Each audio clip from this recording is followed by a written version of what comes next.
ए आणि त्याच्या डोक्यावर कॅप असतो, किंवा बी त्याच्या डोक्यावर कॅप असतो, त्याला म्हणतात कॅप किंवा हॅट, दोन्ही शब्द वापरू शकतो. तर मी कॅप शब्द वापरतो नेहमी याला बोलते वेळेस. तो व्हेक्टर कसा दाखवला जातो, युनिट व्हेक्टर कसा दाखवला जातो, तर ए त्याच्या डोक्यावर कॅप असतो.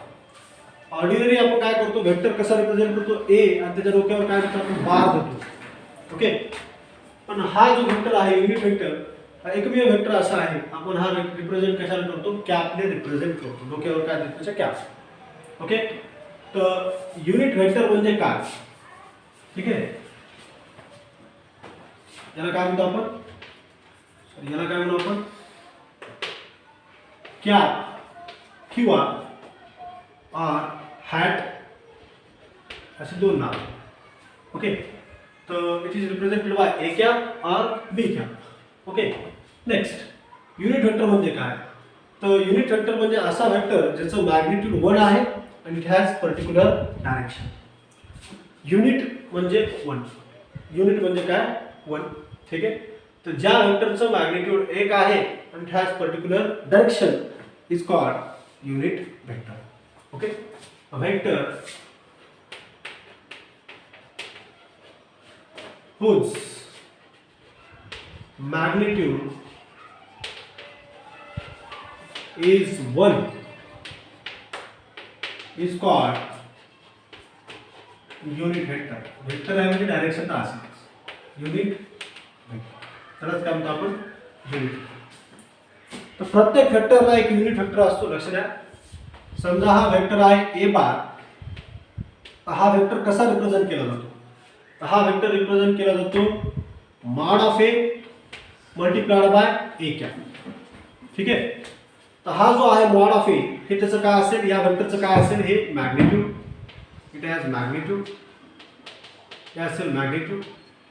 आणि हा जो कॅप असतो हा असतो युनिट वेक्टर, आणि हा युनिट वेक्टर काय दाखवतो, इट रिप्रेझेंट डायरेक्शन.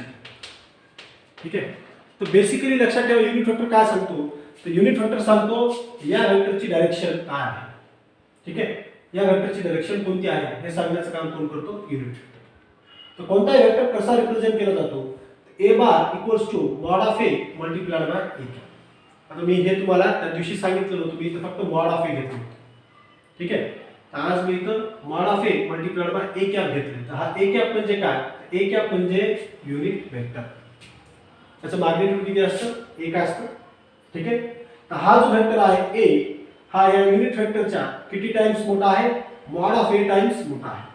समजा, लक्ष द्या, एक उदाहरण घ्या. आय कॅप हा युनिट वेक्टर आहे, आय कॅप काय आहे, युनिट वेक्टर आहे. ओके, तर याचं मॅग्निट्यूड किती आहे, 1, याचं मॅग्निट्यूड किती असतं, 1. ठीक आहे, आता मला एक वेक्टर दाखवायचा बी कॅप, बी बार, जो ह्या आय कॅपच्या किती टाइम्स मोठा आहे, 5 टाइम्स मोठा आहे. तुम्ही काय करू शकतो, 5 मल्टिप्लाइड बाय काय लिहू शकतो, आय कॅप. म्हणजे हा जो बी बार जो वेक्टर आहे तो ह्या युनिट वेक्टरच्या किती टाइम्स मोठा आहे, 5 टाइम्स ग्रेटर आहे. किती टाइम्स, 5 टाइम्स ग्रेटर आहे. पण आय कॅप म्हणजे हा जो युनिट वेक्टर आहे त्याची जी डायरेक्शन आहे तीच डायरेक्शन कशाची, बी ची आहे. ठीक आहे, तर आय कॅप आणि बी बारची डायरेक्शन, दोघांची डायरेक्शन कशी आहे, सेम. ओके, तर कोणताही वेक्टर हा असा रिप्रेझेंट केला जातो, A bar equals to mod of A multiplied by A cap. तर हा जो ए कॅप असतो हा त्याचा काय असतो, युनिट वेक्टर असतो, आणि युनिट वेक्टर काय सांगतो, डायरेक्शन. ठीक आहे, म्हणजे या युनिट वेक्टरची जी डायरेक्शन आहे तीच डायरेक्शन कशाची आहे, या नवीन वेक्टरची आहे, ए बारची आहे. ठीक आहे, ओके. तर इथं मी एक एक्झाम्पल घेतलंय, बी बार हा असा वेक्टर आहे जो आय कॅप या युनिट वेक्टरच्या किती टाइम्स मोठा आहे, 5 टाइम्स मोठा आहे. ओके, म्हणजे बी बारची लांबी ही आय कॅपच्या लांबीच्या किती टाइम्स मोठी आहे, 5 टाइम्स. कारण की आय कॅपची लांबी किती आहे, 1 आहे, बी बारची किती आहे, 1 गुणिले 5 तर किती आहे, 5 टाइम्स ग्रेटर. ठीक आहे, तर समजा आय कॅप हा युनिट वेक्टर 1 मीटर आहे, तर बी बार हा युनिट वेक्टर किती मीटर असेल, 5 मीटर असेल. ठीक आहे, कारण की ह्या बी बारचं मॅग्निट्यूड हे आय कॅपच्या मॅग्निट्यूडच्या किती टाइम्स जास्त, 5 टाइम्स जास्त. पण हे काय सांगतं, हे सांगते बी ची डायरेक्शन, म्हणजे या आय कॅपची जी डायरेक्शन आहे तीच डायरेक्शन कशाची आहे, बी बारची आहे. तर हा युनिट वेक्टर काय सांगतो, पर्टिक्युलर वेक्टरची डायरेक्शन. ठीक आहे. तर युनिट वेक्टर कशात दाखवला जातो, कॅपने. याचं मॅग्निट्यूड किती असतं, 1. ठीक आहे. तर युनिट वेक्टरचा फॉर्म्युला काय आहे, तर युनिट वेक्टरचा फॉर्म्युला आहे ए कॅप इक्वल्स टू काय आहे, तर मॉड ऑफ ए इकडे डिव्हिजन मध्ये येईल. कोणत्याही वेक्टरला डिवाइड केलं त्याच्या मॅग्निट्यूडने, कोणत्याही वेक्टरला डिवाइड केलं त्याच्या मॅग्निट्यूडने, तर आपल्याला काय मिळतो, युनिट वेक्टर. ठीक आहे. त्या वेक्टरचा काय मिळतो, युनिट वेक्टर. आणि युनिट वेक्टर काय रिप्रेझेंट करतो, डायरेक्शन. म्हणजेच आपल्याला काय मिळते, त्या वेक्टरची, त्या ए बारची काय मिळते, आपल्याला डायरेक्शन मिळते. ठीक आहे. तर वेक्टर ए बार याला डिवाइड करतो आपण कशाने, त्याच्या मॅग्निट्यूडने. तर मॅग्निट्यूडचा फॉर्म्युला तुमच्या लक्षात असेल, मी सांगितलं होतं काय, x square plus y square plus Z square, हा त्याच्या मॅग्निट्यूडचा फॉर्म्युला. ते फॉर्म्युला कसा आला, काय आला, तर आपण हे पुढे डिस्कस करणार आहोत. ठीक आहे. तर हे त्याचा मॅग्निट्यूडचा फॉर्म्युला. ठीक आहे. म्हणजे जर आपल्याला एखाद्या वेक्टरचा युनिट वेक्टर मिळवायचा असेल तर काय करावं लागेल, त्या वेक्टरला त्या वेक्टरच्या मॅग्निट्यूडने डिवाइड करावं लागेल. जेव्हा आपण त्या वेक्टरला वेक्टरच्या मॅग्निट्यूडने डिवाइड करू तर आपल्याला काय मिळेल, त्या पर्टिक्युलर वेक्टरची डायरेक्शन मिळेल. आता हे लक्षात ठेवा बरं, हे खूप महत्त्वाचं आहे. मी पुन्हा एकदा सांगतोय, यावर आपल्याला बरेचसे नीट जेडब्ल्यूचे प्रॉब्लेम सॉल्व्ह करायचे, त्यामुळे हा फॉर्म्युला खूप गरजेचा आहे. ठीक आहे. तुम्ही वेक्टर रिप्रेझेंटेशन याच्या अगोदर देखील तुम्हाला सांगितलं होतं, पण वेक्टर कसा दाखवला जातो, ए बारने दाखवला जातो, इक्वल्स टू मॉड ऑफ ए आणि मल्टिप्लाइड बाय ए कॅप असतं. मी असं सांगितलं, त्यावेळेस सांगितलं होतं, पण आता सांगतो. ठीक आहे. मी फक्त इथं मॉड ऑफ ए घेतलं होतं. तर मॉड ऑफ ए काय सांगतं, या वेक्टरचं मॅग्निट्यूड, आणि हे ए कॅप काय सांगतं, तर या वेक्टरची डायरेक्शन. ठीक आहे. तो वेक्टर कोणत्या दिशेला डायरेक्टेड आहे हे सांगण्याचं काम कोण करतं, युनिट वेक्टर. युनिट वेक्टरचं मॅग्निट्यूड किती आहे, 1 आहे. तर ह्या ए बारचं मॅग्निट्यूड त्या युनिट वेक्टरच्या मॅग्निट्यूडच्या किती टाइम्स जास्त, मॉड ऑफ ए टाइम्स जास्त. ठीक आहे. मी आता एक उदाहरण देऊन सांगितलं, आय कॅप जर युनिट वेक्टर असेल तर बी बार इक्वल्स टू आपण 5 आय कॅप लिहितो. याचा अर्थ काय, तर बी बार आणि आय कॅप दोघांची डायरेक्शन सेम आहे, फक्त फरक काय, तर बी बारचं मॅग्निट्यूड हे आय कॅप या युनिट वेक्टर पेक्षा 5 पटीनं जास्त आहे. ठीक आहे. तर बी युनिट वेक्टरचा फॉर्म्युला काय करता येईल आपल्याला, इथे B bar divided by mod of A. एखाद्या वेक्टरला त्याच्या मॅग्निट्यूडने डिवाइड केलं तर आपल्याला काय मिळतो, त्या वेक्टरचा युनिट वेक्टर मिळतो. ओके. आणि हा युनिट वेक्टरच काय सांगतो, त्याची डायरेक्शन रिप्रेझेंट करतो, त्या पर्टिक्युलर वेक्टरची डायरेक्शन. ए बारची डायरेक्शन काय असेल, ए कॅप. ओके. मग पुढचा पॉईंट काय दिला आपल्याला, unit vector basically unit vector represents direction. Unit vector काय दाखवतो, डायरेक्शन दाखवतो. ठीक आहे. Direction of given vector. ठीक आहे. दिलेल्या वेक्टरची डायरेक्शन कशाने दाखवायचं, युनिट वेक्टरने. आणि जर डायरेक्शन जर काढायचं असेल, युनिट वेक्टर काढा म्हणलं किंवा डायरेक्शन काढा म्हणलं, तर काय काढायचं, युनिट वेक्टर काढायचं. युनिट वेक्टर कसा काढायचा, तर त्या वेक्टरला त्याच्या मॅग्निट्यूडने डिवाइड करायचं. या फॉर्म्युल्याने तुम्हाला त्याचा युनिट वेक्टर मिळून जाईल. युनिट वेक्टर म्हणजे काय, तर ज्या वेक्टरचं मॅग्निट्यूड हे 1 असतं, ओके, आणि it has particular direction, is called unit vector. One म्हणजेच युनिट म्हणजे 1. ठीक आहे. 1 ऑर युनिट. ज्या वेक्टरचं मॅग्निट्यूड हे 1 किंवा किती आहे, युनिट आहे, युनिटचा जात 1, अशा वेक्टरला काय म्हणतो आपण, युनिट वेक्टर. तर कोणता वेक्टर फिजिक्समध्ये जो वेक्टर आहे तो कसा रिप्रेझेंट केला जातो, तर ए बार हा वेक्टर कसा रिप्रेझेंट केला जातो, A bar equals to mod of ए, त्याचं मॅग्निट्यूड, आणि मल्टिप्लाय बाय त्याचा काय असतो, युनिट. तर हे मॅग्निट्यूड आणि हे त्याची काय असते, डायरेक्शन, त्या वेक्टरची पर्टिक्युलर डायरेक्शन. ओके. म्हणजे ह्या युनिट वेक्टरची जी डायरेक्शन असेल तीच त्या वेक्टरची पण डायरेक्शन असेल. ठीक आहे. फरक काय फक्त याच्यामध्ये तर या वेक्टरचं मॅग्निट्यूड या युनिट वेक्टरच्या मॅग्निट्यूडच्या किती टाइम्स जास्त, की ज्याची मॉड ऑफ एची जी काय व्हॅल्यू असेल तेवढ्या टाइम्स जास्त. ठीक आहे. आणखी तर आय कॅप, जे कॅप आणि के कॅप हे काय, unit vectors are unit vectors in along x-axis y axis and z axis. I cap, J cap आणि के कॅप हे काय युनिट वेक्टर्स आहेत, एक्स ॲक्सिस, वाय ॲक्सिस आणि Z ॲक्सिसच्या.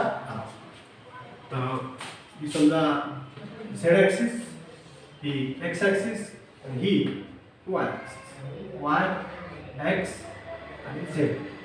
I cap is unit vector along X axis, याची direction कशाच्या along असते, X ॲक्सिसच्या along. J cap is unit vector along Y axis and k cap is a unit vector along z axis. ठीक आहे. समजा एक vector आहे b bar, तो कोणत्या ॲक्सिसच्या अलॉंग आहे. समजा एक वेक्टर आहे b बार, तो कोणत्या ॲक्सिसच्या अलॉंग आहे, x ॲक्सिसच्या along. This is a vector b bar which is directed along the x axis. तो x ॲक्सिसला पॅरलल आहे. ओके. तर त्या वेक्टरचं मॅग्निट्यूड आहे 5 आणि तो कोणत्या ॲक्सिसच्या अलॉंग आहे, एक्स ॲक्सिसच्या अलॉंग. एक्स ॲक्सिसच्या अलॉंग युनिट वेक्टर काय असतो, आय कॅप. इथं काय घेतलं, आय कॅप. म्हणजे हा बी बार जो वेक्टर आहे त्याचं मॅग्निट्यूड आय कॅपच्या 5 टाइम्स जास्त आहे. आय कॅपची डायरेक्शन जी आहे तीच कशाची, बी बारची पण आहे. तर आय कॅप कोणत्या ॲक्सिसच्या अलॉंग आहे, एक्स ॲक्सिसच्या अलॉंग आहे. तर हा बी बार वेक्टर पण कोणत्या ॲक्सिसच्या अलॉंग असेल, एक्स ॲक्सिसच्या अलॉंग असेल. समजा एखादा वेक्टर दिला तुम्हाला ए बार इक्वल्स टू दिले 10 जे कॅप, 10 जे कॅप. याचा अर्थ काय, तर हा जो वेक्टर ए बार आहे त्याचं मॅग्निट्यूड ह्या जे कॅप या युनिट वेक्टरपेक्षा किती टाइम्स जास्त आहे, 10 टाइम्स जास्त आहे. आणि जे कॅप कोणत्या ॲक्सिसच्या अलॉंग युनिट वेक्टर आहे, वाय ॲक्सिसच्या अलॉंग आहे.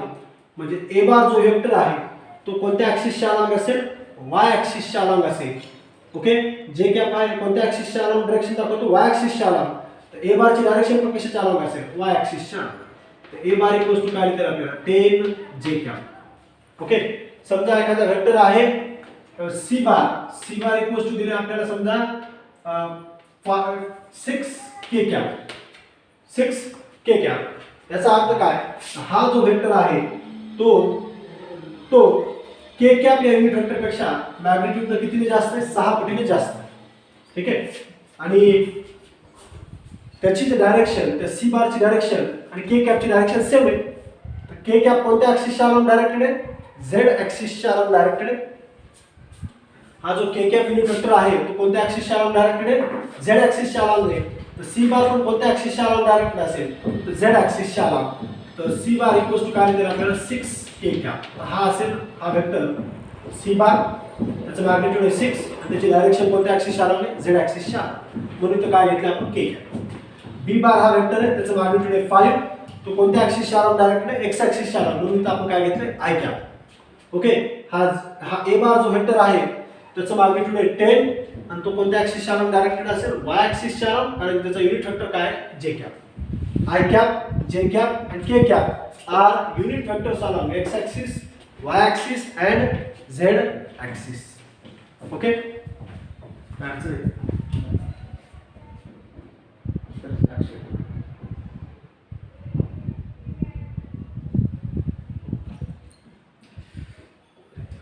अक्षर तरी मोठं काढलं.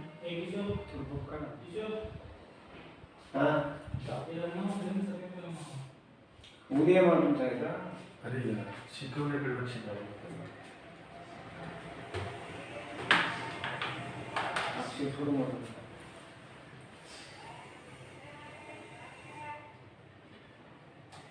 बरं ठीक आहे, अक्षर थोडं मोठं काढतो मी.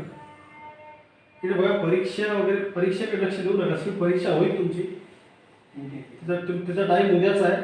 आज तुमची मॅथची एक्झाम आहे ना वाटतं, आज तुमची मॅथची एक्झाम आहे त्यामुळं ती पोस्टपोन केली, उद्या ठेवली ती. ठीक आहे. तर शिकवण्याकडे लक्ष द्या, फालतू क्वेश्चन विचारू नका. टाइम सांगा, हे सांगा, ते सांगा. तू काय सांगतो, तुम्हाला एक्झाम आहे, तुम्हाला सांगितलंय सर ना उद्या होणार आहे. ओके.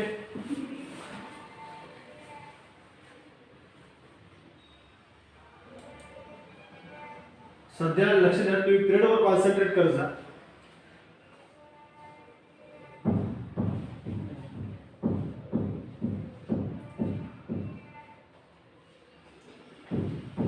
लक्ष द्या इकडे, लक्ष द्या. तुम्हाला सकाळीच मला वाटतं राजू भैयाने सांगितलेले की तुमचा आज मॅथचा पेपर आहे संध्याकाळी 7 वाजता. आता ज्यांचं मॅथ आहे त्यांना त्याच टायमाला फिजिक्सचा पेपर तर देता येणार नाही. ठीक आहे, अगोदर आपला पेपर होता पण तो आता मॅथचा पेपर संध्याकाळी 7 वाजता ठेवला. त्यामुळे आपला जो पेपर आहे तो आपण उद्या शिफ्ट केला. उद्या संध्याकाळी 7 वाजता तुमचा तो पेपर होऊन जाईल. ठीक आहे, तर सध्या आता पेपरवर डिस्कशन बंद करा. तुम्हाला टॉपिकमध्ये काय अडचण असेल तर टॉपिकबद्दल बोला.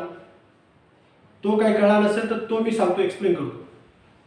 मी पेपरचा आता एकदा सांगतोय की तो उद्या संध्याकाळी आपला 7 ला फिजिक्सचा पेपर होईल.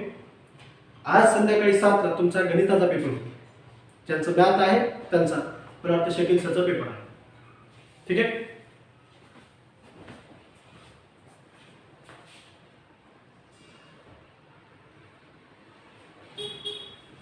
हा, तर प्लीज लक्ष द्या इकडे. मी महत्वाचं काहीतरी सांगतो इथं आणि तुम्ही पेपरचं विचारत बसला. त्याच्यावर मी काय सांगतोय, आपल्याला प्रॉब्लेम विचारतात त्याच्यावर आणि हे जर इथंच लक्षात आलं तर पुढे प्रॉब्लेममध्ये काही अडचण येणार नाही तुम्हाला. कळलं का?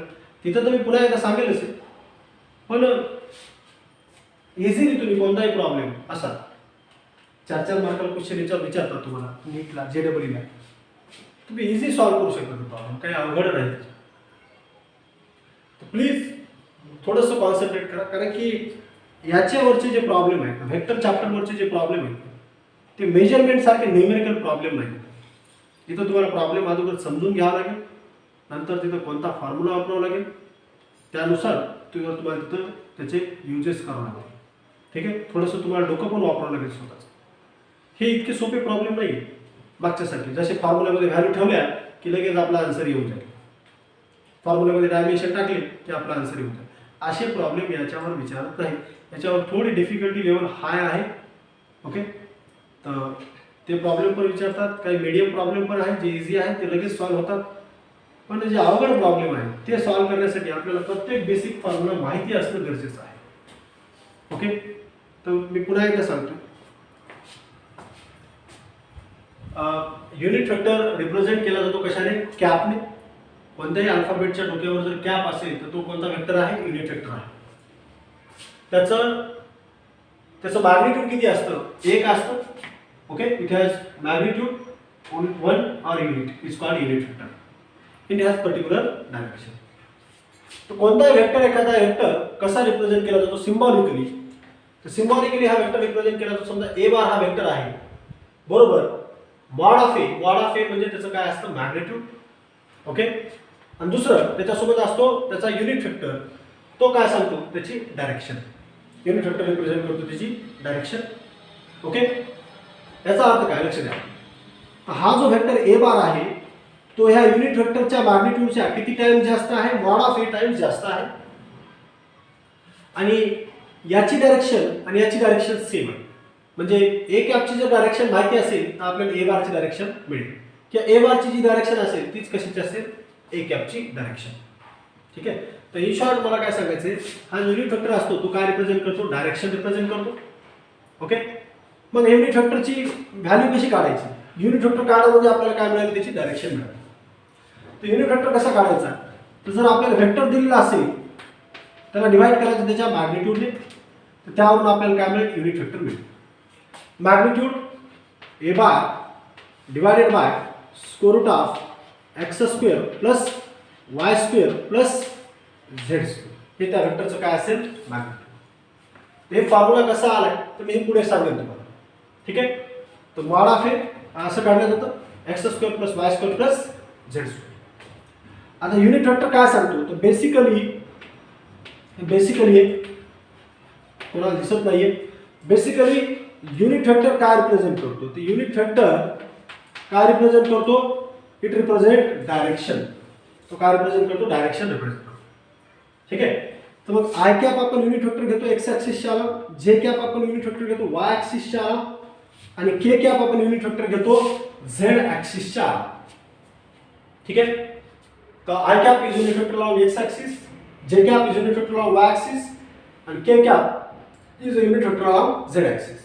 समजा एखादा वेक्टर एक्झाम्पल साठी घेऊ आपण. एक वेक्टर दिलाय ए बार दिला आपल्याला किती 25 जे कॅप दिला. ओके, याचा अर्थ काय होतो, तर हा ए बार जो वेक्टर आहे हा 25 टाइम जास्त आहे जे कॅपच्या युनिट वेक्टरचा. म्हणजे ए बारचं मॅग्निट्यूड हे जे कॅप हा जो युनिट वेक्टर आहे त्याचा मॅग्निट्यूड किती आहे 1 आहे. त्याचा किती पट मोठा आहे 25 पट मोठा आहे. ठीक आहे. पण हा जे कॅप युनिट वेक्टर कोणत्या ऍक्सिसच्या लंब असतो, तर हा युनिट वेक्टर असतो वाय ऍक्सिसच्या लंब.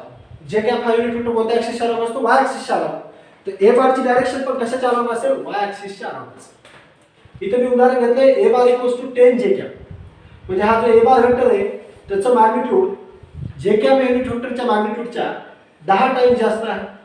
जे कॅप युनिट वेक्टर कोणत्या ऍक्सिसच्या लंब, वाय ऍक्सिसच्या लंब. ए बार पण कोणत्या ऍक्सिसला पॅरलल असेल किंवा कोणत्या ऍक्सिसच्या लंब असेल, वाय ऍक्सिसच्या लंबच असेल. म्हणजे हा जो युनिट वेक्टर आहे काय सांगतो, डायरेक्शन. जे कॅप वाय ऍक्सिसच्या लंब असतो तर ए बार पण कोणत्या ऍक्सिसच्या लंब असेल, वाय ऍक्सिसच्या लंबच असेल. ठीक आहे. इथं मी बी बार इक्वल्स टू घेतले 5 आय कॅप. म्हणजे याचा अर्थ काय, तर बी बारचं मॅग्निट्यूड ह्या आय कॅप या युनिट वेक्टरच्या आय कॅप युनिट वेक्टर त्याचं मॅग्निट्यूड किती असेल 1. तर त्याच्या मॅग्निट्यूडच्या किती टाइम जास्त आहे, 5 टाइम जास्त आहे. ओके. आणि आय कॅप कोणत्या ऍक्सिसच्या युनिट वेक्टर आहे, एक्स ऍक्सिसच्या अलॉंग युनिट वेक्टर आहे. म्हणजे त्याची डायरेक्शन एक्स ऍक्सिसच्या अलॉंग असते. तर बी बारची डायरेक्शन पण कोणत्या ऍक्सिसच्या अलॉंग असेल, बी एक्स ऍक्सिसच्या अलॉंग असेल. बी ची डायरेक्शन कशाच्या अलॉंग असेल, एक्स ऍक्सिसच्या. तसंच तिसरं उदाहरण आपण घेतलंय C bar equals to 6 K cap. म्हणजे सी बारचं मॅग्निट्यूड त्या के कॅप या युनिट वेक्टरच्या ज्याचं मॅग्निट्यूड किती 1 आहे त्याच्या किती पट आहे, 6 टाइम जास्त आहे. आणि के कॅप कोणत्या ऍक्सिसच्या अलॉंग युनिट वेक्टर आहे, झेड ऍक्सिसच्या अलॉंग. तर सी बार पण हा वेक्टर कोणत्या ऍक्सिसच्या अलॉंग असेल, झेड ऍक्सिसच्या अलॉंग असेल. ओके. तर कोणताही वेक्टर कसा दाखवला जातो, हा असा दाखवला जातो. हे त्याचा असेल मॅग्निट्यूड आणि काय असेल त्याची युनिट वेक्टर असेल, तो काय रिप्रेझेंट करतो, त्याची डायरेक्शन. आणि जर मला युनिट वेक्टर काढायचं समजा, याचा युनिट वेक्टर काढायचा आहे, त्याचा युनिट वेक्टर काय, जे कॅप इक्वल्स टू काय केलं मला ए बार डिवायडेड बाय 25. किंवा मला याचं युनिट वेक्टर काढायचं या बी बारचा, तर B bar equals to I cap equals to काय केलं मला, बी बार डिवायडेड बाय 5. त्या वेक्टरला त्या वेक्टरच्या मॅग्निट्यूडने डिवाइड केलं की आपल्याला काय मिळतं, त्याचं युनिट वेक्टर. मला जे कॅपची व्हॅल्यू मिळेल, बी कॅप आय कॅपची व्हॅल्यू मिळेल, तशीच के कॅपची देखील व्हॅल्यू काढतो. ठीक आहे. तर युनिट वेक्टर म्हणजे असा वेक्टर ज्याचं मॅग्निट्यूड हे 1 असतं. ओके. युनिट वेक्टर कशात दाखवला जातो, त्याच्या डोक्यावर काय असतो, कॅप किंवा हॅट असते. ठीक आहे. आणि सिम्बॉलिकली कसा रिप्रेझेंट केला जातो एखादा वेक्टर युनिट वेक्टरच्या फॉर्ममध्ये, A bar equals to mod of A multiplied by A cap. हा जो ए कॅप असतो हा असतो युनिट वेक्टर. हा काय सांगतो, डायरेक्शन, या वेक्टरची डायरेक्शन. ओके. तर आपल्याला जर युनिट वेक्टर काढायचं असेल तर त्या वेक्टरला त्याच्या मॅग्निट्यूडने डिवाइड करा, तर आपल्याला काय मिळेल, तसा युनिट वेक्टर मिळून जातो. ठीक आहे.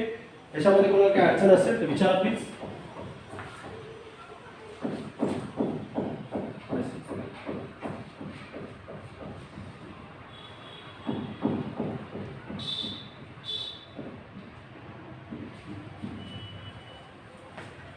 ठीक आहे. समजलं हे.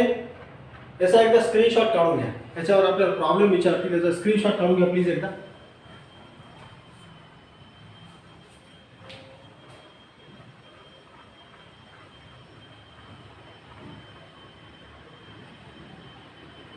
स्क्रीनशॉट काढला.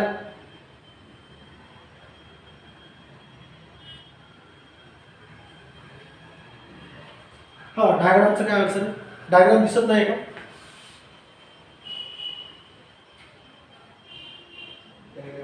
हा, डायग्राम रिपीट सांगतो. ठीक आहे, चला लक्ष द्या. काय माहिती का, कोणताही वेक्टर आपल्याला एखाद्या कोऑर्डिनेट सिस्टीम मध्ये दाखवायचे असेल, आपण एक कोऑर्डिनेट सिस्टीम घेऊ, 3 डायमेन्शनल कोऑर्डिनेट सिस्टीम. ही असेल त्याची झेड ऍक्सिस, ही असेल त्याची एक्स ऍक्सिस आणि ही असेल त्याची वाय ऍक्सिस. ही झेड, वाय आणि एक्स. ठीक आहे, 3 ऍक्सिस असतात. ही आहे 3 डायमेन्शनल कोऑर्डिनेट सिस्टीम. आता मला दाखवायचं आहे की एखादा वेक्टर एक्स ऍक्सिसच्या अलॉंग आहे. एक वेक्टर आहे ए बार, तो एक्स ऍक्सिसच्या अलॉंग आहे, त्याचं मॅग्निट्यूड आहे 5. ठीक आहे. तर एक्स ॲक्सिसच्या युनिट वेक्टर काय होतो आपण I cap. J cap is unit vector on Y axis, म्हणजे ते कशाच्या अलॉंग असतात एक्स वाय च्या अलॉंग असतात. आणि K cap is unit vector on Z axis. Z ॲक्सिसच्या अलॉंग युनिट वेक्टर काय होतो आपण के कॅप. तर मला समजा एखादा वेक्टर दाखवायचं, समजा हे वेक्टर आहे ए बार, हा वेक्टर आहे किंवा काय त्याचं मॅग्निट्यूड आहे 5 आणि तो कोणत्या ॲक्सिसच्या अलॉंग आहे एक्स ॲक्सिसच्या अलॉंग आहे, एक्स ॲक्सिसच्या अलॉंग डायरेक्टेड आहे. मग मी काय करेल, तर हा जो वेक्टर आहे ए बार त्याचं मॅग्निट्यूड आहे 5, युनिट वेक्टरचं मॅग्निट्यूड किती 1 आहे, म्हणजे हा वेक्टर युनिट वेक्टरच्या मॅग्निट्यूडच्या किती टाइम्स जास्त आहे 5 टाइम्स. तर मी काय करेल ए बार बरोबर 5 आणि तर काय नाही आय कॅप. असं का, कारण की आय कॅपचं मॅग्निट्यूड काय असेल, कोएफिशिएंट काय म्हणजे काय असेल 1 असेल, 1 मल्टिप्लाय बाय 5 किती 5च आहे. ठीक आहे. तर हा जो वेक्टर आहे ए बार याचं मॅग्निट्यूड आहे 5 आणि बरोबर काय आहे आय कॅप आहे. याचा अर्थ काय, तर तो वेक्टर कोणत्या ॲक्सिसच्या अलॉंग आहे एक्स ॲक्सिसच्या अलॉंग. ठीक आहे. हा आय कॅप युनिट वेक्टर असतो कोणत्या ॲक्सिसच्या अलॉंग एक्स ॲक्सिसच्या अलॉंग. ठीक आहे. दुसरा एखादा वेक्टर दिला बी बार इक्वल टू दिले समजा आपल्याला 6 जे कॅप 6 जे कॅप. बी बार हा वेक्टर याचं मॅग्निट्यूड किती 6 आहे आणि तो वेक्टर कोणत्या ॲक्सिसच्या अलॉंग डायरेक्टेड आहे वाय ॲक्सिसच्या अलॉंग डायरेक्टेड. कारण की जे कॅप युनिट वेक्टर आहे कोणत्या ॲक्सिसच्या अलॉंग वाय ॲक्सिसच्या. ठीक आहे. तर हा वेक्टर असेल समजा बी बार, त्याचं मॅग्निट्यूड आहे 6, जे कॅपच्या मॅग्निट्यूडच्या किती टाइम जास्त आहे 6 टाइम जास्त आहे आणि त्याची डायरेक्शन कशाच्या अलॉंग आहे वाय ॲक्सिसच्या अलॉंग आहे, म्हणून इथं काय घेतो आपण जे कॅप. समजा दुसरा एखादा वेक्टर आहे सी बार इक्वल्स टू दिले आपल्याला किती 10 के कॅप. हा जो वेक्टर आहे त्याचं मॅग्निट्यूड 10 आहे आणि तो कोणत्या ॲक्सिसच्या अलॉंग आहे झेड ॲक्सिसच्या. कारण की के कॅप हा युनिट वेक्टर असतो कोणत्या ॲक्सिसच्या अलॉंग झेड ॲक्सिसच्या अलॉंग. ठीक आहे. तर हे असेल त्या सी बारचं मॅग्निट्यूड आणि के कॅप काय सांगतो त्याची डायरेक्शन कोणत्या ॲक्सिसच्या अलॉंग असेल झेड ॲक्सिसच्या अलॉंग. कारण की के कॅप युनिट वेक्टर आहे कोणत्या ॲक्सिसच्या अलॉंग झेड ॲक्सिसच्या अलॉंग. इथं आय कॅप आहे, तर हा काय सांगतो की हा ए बार जो वेक्टर आहे त्याची डायरेक्शन कोणत्या ॲक्सिसच्या अलॉंग एक्स ॲक्सिसच्या अलॉंग. कारण की आय कॅप हा युनिट वेक्टर आहे एक्स ॲक्सिसच्या अलॉंग.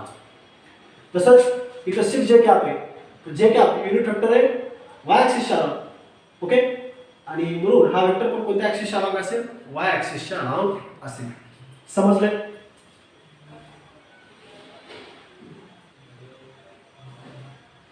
अर्धवट समजले का.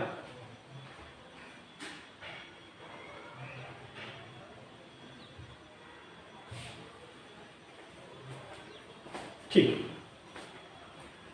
चला नेक्स्ट. आपला खूप वेळ जातो बरं का. ठीक आहे चला.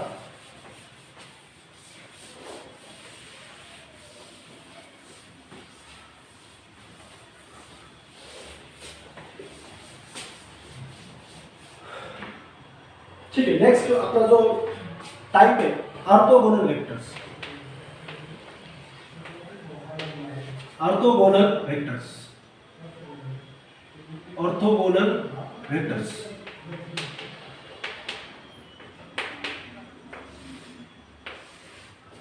ऑर्थोगोनल वेक्टर्स कशाला म्हणायचं. ठीक आहे. तर ह्या सगळ्या डेफिनेशन खूप म्हणजे थोड्याशा कॉम्प्लिकेटेड आहेत. आपण याच्यात युनिट वेक्टर पण पाहिले. युनिट वेक्टरची डेफिनेशन काय कॉम्प्लिकेटेड नव्हती, पण त्याचे फॉर्म्युले तसं अर्थ काय आहे हे समजून घेणं थोडंसं डिफिकल्ट वाटतं. पण पुढे जसं जसे आपण याच्यावरती प्रॉब्लेम वगैरे घेऊ तुमच्या हे लक्षात येऊन जाईल. ठीक आहे. आता ऑर्थोगोनल वेक्टर म्हणजे काय, तर दोज वेक्टर्स असे vectors those vectors which are perpendicular, sorry perpendicular शब्दच लिहितो, perpendicular to each other.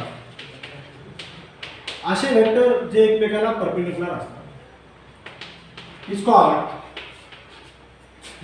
unit vectors. Sorry, orthogonal vectors. Orthogonal vectors. ठीक आहे. मग असे वेक्टर कोणते असतात, तर असे वेक्टर म्हणजे काय, तर युनिट वेक्टर पण ऑर्थोगोनल वेक्टर असतात.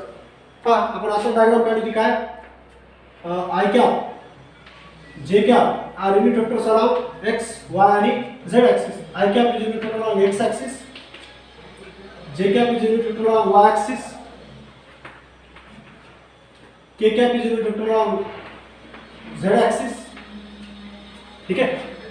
ह्या दोन्ही वेक्टर्स लक्ष द्या. I cap unit vector X ॲक्सिसच्या, के कॅप युनिट वेक्टर आहे वाय झेड ॲक्सिसच्या आणि जे कॅप युनिट वेक्टर आहे वाय ॲक्सिसच्या. तर ही प्रत्येक ॲक्सिस एकमेकाला कशी आहे? परपेंडिक्युलर. प्रत्येक ॲक्सिस एकमेकाला कशी आहे? परपेंडिक्युलर आहे. म्हणजे आय कॅप आणि J cap, sorry i cap आणि जे कॅप यांच्यामधला अँगल किती आहे? 90 डिग्री. तसंच आय कॅप आणि के कॅप यांच्यामधला अँगल कोण किती आहे? 90 डिग्री. तसंच के कॅप आणि जे कॅप यांच्यामधला अँगल कोण किती? 90 डिग्री. म्हणजे हा प्रत्येक युनिट वेक्टर हा एकमेकाला कसा आहे? परपेंडिक्युलर आहे. हा प्रत्येक युनिट वेक्टर जो आहे तो एकमेकाला कसा आहे?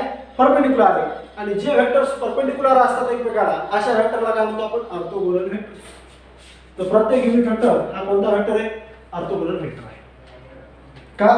तर प्रत्येक युनिट वेक्टर हा एकमेकाला काय असतो? I cap J cap K cap बरं का, हे वेक्टर्स एकमेकाला कसे आहेत? परपेंडिक्युलर आहेत. प्रत्येक मध्ये नवीन पण I cap J cap K cap हे वेक्टर्स एकमेकाला कसे आहेत? परपेंडिक्युलर आहेत. Okay.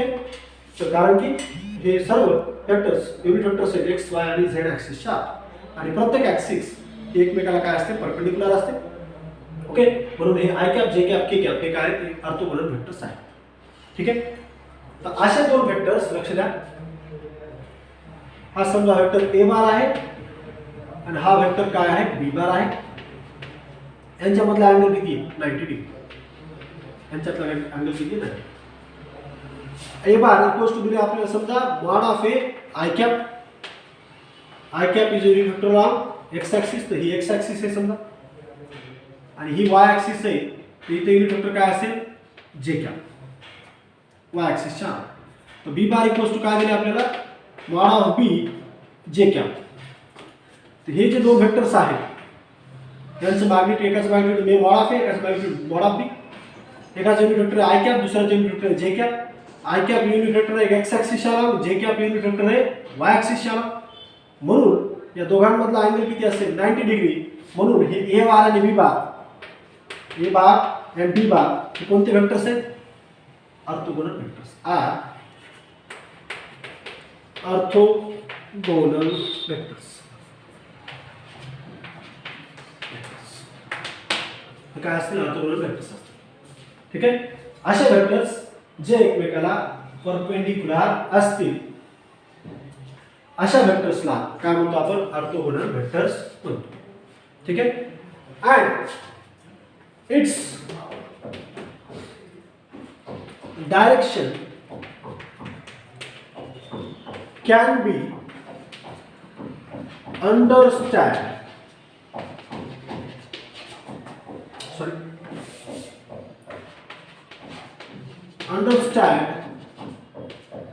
by its direction can be understood by right hand rule.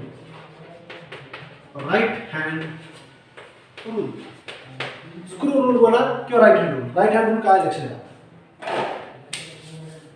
हे माझा उजवा हात आहे. ओके. तर मी याला असं पकडतो.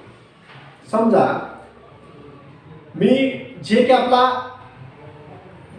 लक्ष द्या. ठीक आहे. Direction of rotation. तर हे कर्ड फिंगर जे आहे हे कर्ड फिंगर्स आहेत, वाकलेले फिंगर्स आहेत.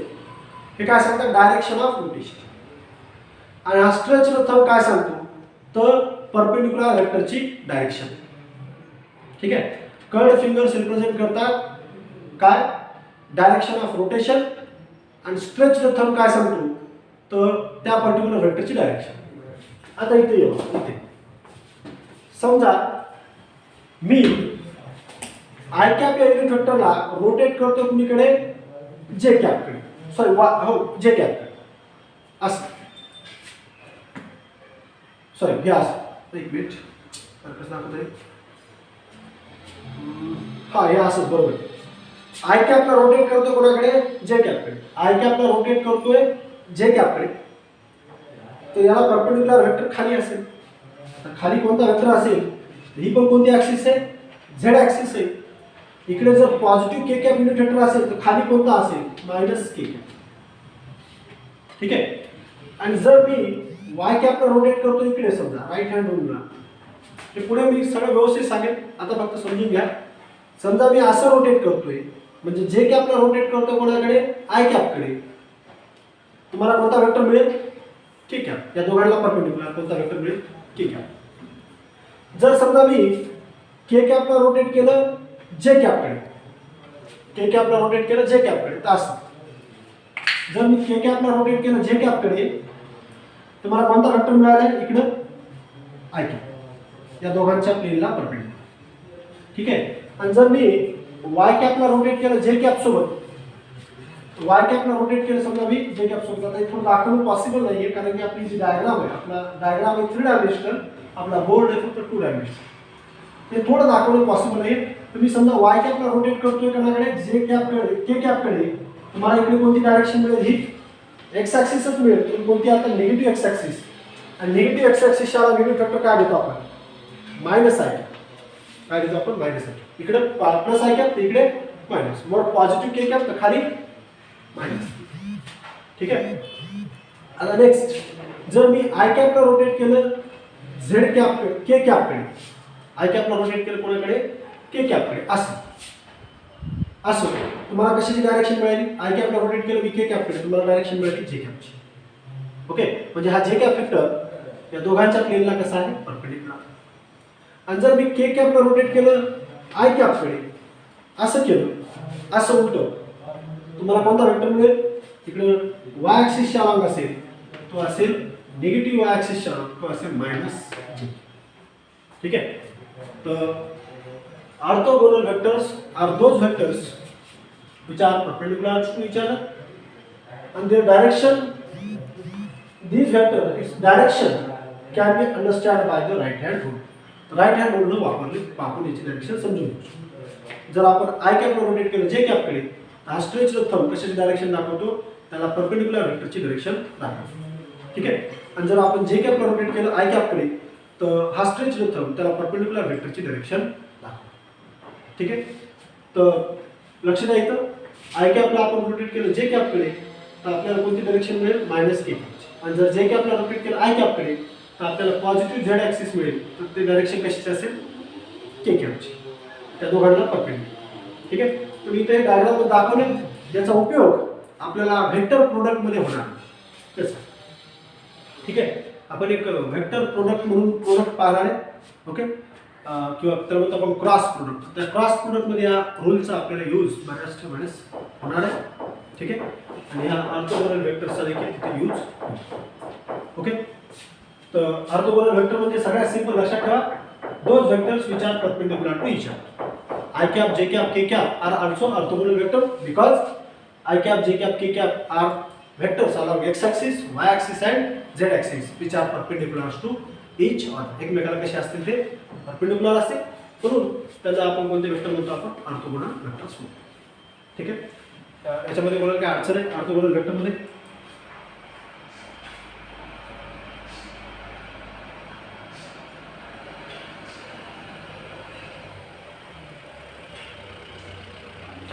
एक लास्ट डेफिनेशन सांगतो. लक्ष द्या, हे युनिट वेक्टर, हे ऑर्थोगोनल वेक्टर थोडेसे सध्या तुम्हाला अडचणीत आली समजायला, पण जेव्हा आपण जेव्हा याचा यूज करू आपण पुढे, तर तेव्हा हे तुम्हाला व्यवस्थित लक्षात येऊन जाईल. ठीक आहे. आताही जर कोणाला काही समजलं नसेल तर लक्षात ठेवा, आपला उद्या पिरियड आहे बरं का, उद्या रविवार आहे, तर आपला पिरियड होईल. सर तुम्हाला टायमिंग सांगतील उद्याच्या पिरियडचं, त्या टाईमला आपला पिरियड होईल. प्लीज अटेंडन्स 10 ते 11. तर तुमचा पिरियड उद्या राहील माझा 10 ते 11. आपल्या मागच्या आठवड्यामध्ये काही दिवस पिरियड झाले नव्हते, तर ते आपण रविवारी आपण त्याचं बॅकलॉग भरून काढतो. ठीक आहे. तर उद्या आपला पिरियड होईल 10 ते 11. पहिला पिरियड असेल आपला 10 ते 11, नंतर 12वीचा असेल 11 ते 12. ठीक आहे. तर एक लास्ट डेफिनेशन, को इनिशियल वेक्टर. तर खूप सोपी डेफिनेशन आहे. असे वेक्टर, लक्ष द्या, प्रत्येक वेक्टरला 2 पॉईंट असतात. एक असतो हेड पॉईंट, ओके, किंवा म्हणतो आपण टर्मिनल पॉईंट. यालाच काय म्हणतो आपण, टर्मिनल पॉईंट. हा ह्या वेक्टरचा दुसऱ्या वेक्टरचा टर्मिनल पॉईंट आहे, ए बारचा टर्मिनल पॉईंट हा आहे, बी बारचा टर्मिनल पॉईंट हा आहे. आणि या दोन्ही वेक्टरला काय स्टार्टिंग पॉईंट पण आहे, स्टार्टिंग पॉईंट. नेक्स्ट डेफिनेशन आपण पाहणार कोइनिशियल वेक्टरची. तर असे दोन वेक्टर ज्यांचा स्टार्टिंग पॉईंट एकच आहे, एकाच पॉईंट पासून दोन्ही वेक्टर स्टार्ट होतात, अशा वेक्टरला म्हणायचं कोइनिशियल वेक्टर. प्रत्येक वेक्टरला दोन पॉईंट असतात, एक स्टार्टिंग पॉईंट, दुसरा असतो टर्मिनल पॉईंट, किंवा स्टार्टिंग पॉईंटला आपण काय म्हणतो टेल पॉईंट, आणि दुसरा असतो टर्मिनल पॉईंटला आपण काय म्हणतो हेड पॉईंट. तर असे दोन वेक्टर ज्यांचा स्टार्टिंग पॉईंट हा एकच आहे, एकाच ठिकाणाहून हे दोन्ही वेक्टर स्टार्ट होत आहेत, अशा वेक्टरला म्हणायचं कोइनिशियल. इनिशियल म्हणजे सुरुवातीची, इनिशियल म्हणजे एकदम सुरुवातीला, एकदम तो वेक्टर कोणत्या पॉईंट पासून स्टार्ट झालाय तो पॉईंट जर सारखा असेल तर त्या दोन वेक्टरला काय म्हणायचं आपल्याला कोइनिशियल वेक्टर. ओके. तर इथे तुम्ही पाहू शकता की बी बार वेक्टर आहे, याचा स्टार्टिंग पॉईंट, आणि ए बार वेक्टर आहे, याचा स्टार्टिंग पॉईंट. या दोन्ही वेक्टरचा स्टार्टिंग पॉईंट सारखाच आहे, तर अशा वेक्टरला म्हणायचं को म्हणजे सेम. मी कालही सांगितलं होतं सेम. ज्या दोन वेक्टरचा स्टार्टिंग पॉईंट हा सारखा आहे अशा दोन वेक्टरला काय म्हणायचं कोइनिशियल वेक्टर म्हणायचं. ठीक आहे. समजले डेफिनेशन कोइनिशियल वेक्टरची.